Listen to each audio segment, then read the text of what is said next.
स्वागत है आप सभी का हमारे चैनल विन्नी की कहानियों में। चैनल को सब्सक्राइब करें और वीडियो को लाइक करें।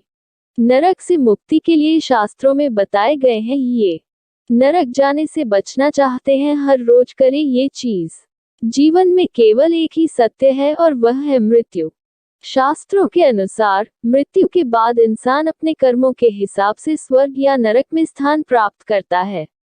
अगर इंसान ने अपने जीवन काल में अच्छे कर्म किए होंगे तब उसको स्वर्ग में स्थान प्राप्त होता है, और अगर बुरे कर्म किए होंगे तब नरक में यमदूतों से दंडित किया जाता है। शास्त्रों में नरक से मुक्ति के लिए कुछ उपाय बताए गए हैं। इन्हें मनुष्य अपने ध्यान में रखे और इनका अनुकरण करे तो ये जीवन भी शांति से बीतेगा और शरीर त्यागने के बाद उत्तम लोक में स्थान प्राप्त होगा, ऐसा ही शास्त्रों में बताया गया है। 1.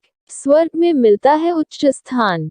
शास्त्रों में बताया गया है कि इंसान को रामचरितमानस का नियमित पाठ करना चाहिए।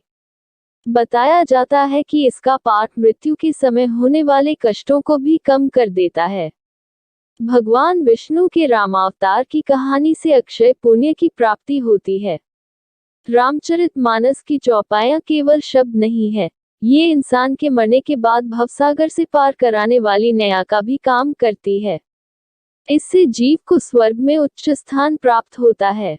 2. इंसान के सभी पाप होते हैं नष्ट। दिवाली के एक दिन पहले आने वाली नरक चतुर्दशी और माघ कृष्ण चतुर्दशी, जिसे नरक निवारण चतुर्दशी के नाम से भी जाना जाता है, इसकी बड़ी महिमा है। इस दिन व्रत पूजन से मनुष्य अनजाने में किए हुए पापों से मुक्ति पा जाता है। इससे यम मार्ग में जीव को नहीं जाना होता है। शिव कृपा से ऐसे व्यक्ति पितर लोक से ऊपर के लोक स्वर्ग में जाकर अपने पुण्य कर्मों के अनुसार सुख प्राप्त करता है। 3. जीवन मरण से इंसान होता है मुक्त। हिंदू धर्म में एकादशी का व्रत बहुत पुण्यदायी माना गया है। शास्त्रों में बताया गया है कि अगर कोई व्यक्ति एकादशी के दिन व्रत रखता है तो वह जीवन मरण के बंधन से मुक्त हो जाता है। नरक से मुक्ति के लिए एकादशी का व्रत बड़ा ही उत्तम साधन माना गया है। एकादशी भगवान विष्णु की सबसे प्रिय तिथि है। इस व्रत को करने से घर में सुख शांति का वास होता है और व्यक्ति को नरक से मुक्ति मिलती है। पुराणों के अनुसार 24 एकादशियों में आषाढ़ मास की शुक्ल पक्ष की एकादशी, जिसे देवशयनी एकादशी कहते हैं, और कार्तिक शुक्ल पक्ष की एकादशी, जिसे देवउठानी एकादशी कहते हैं, तथा मार्गशीर्ष मास की मोक्षदा एकादशी का विशिष्ट स्थान है।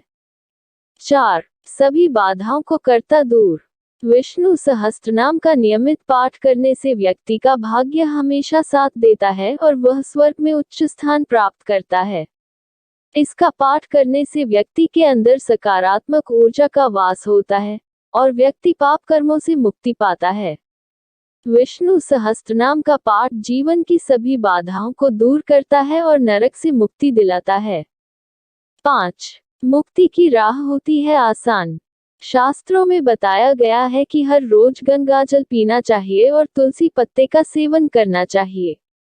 ये दोनों ही भगवान विष्णु को अत्यंत प्रिय हैं। इनके सेवन से मनुष्य का मन पाप कर्मों से हटता है और जीवन में सकारात्मक भाव का संचार होता है।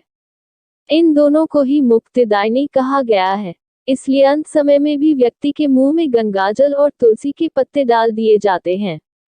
ये भी ध्यान रखें कि अपना आचरण व्यवहार शुद्ध और सात्विक रखना जरूरी है। छल कपट से दूर रहना चाहिए और अहिंसा परम धर्म है, यह मानकर अपना जीवन व्यतीत करना चाहिए। हमेशा सत्य का साथ देना चाहिए और ईमानदारी से रहना चाहिए, तभी आपको इन कर्मों का फल प्राप्त होगा। शास्त्रों में बताया गया है कि जब आप मन को शुद्ध रखेंगे तभी आपको उपासना और व्रत कर्मों का शुभ फल प्राप्त होगा। आप जरूर करें, ये आपको लाभ मिलेगा। आपको वीडियो अच्छा लगा हो और कुछ जानने को मिला हो तो हमारे चैनल को सब्सक्राइब करें और वीडियो को लाइक करें। धन्यवाद।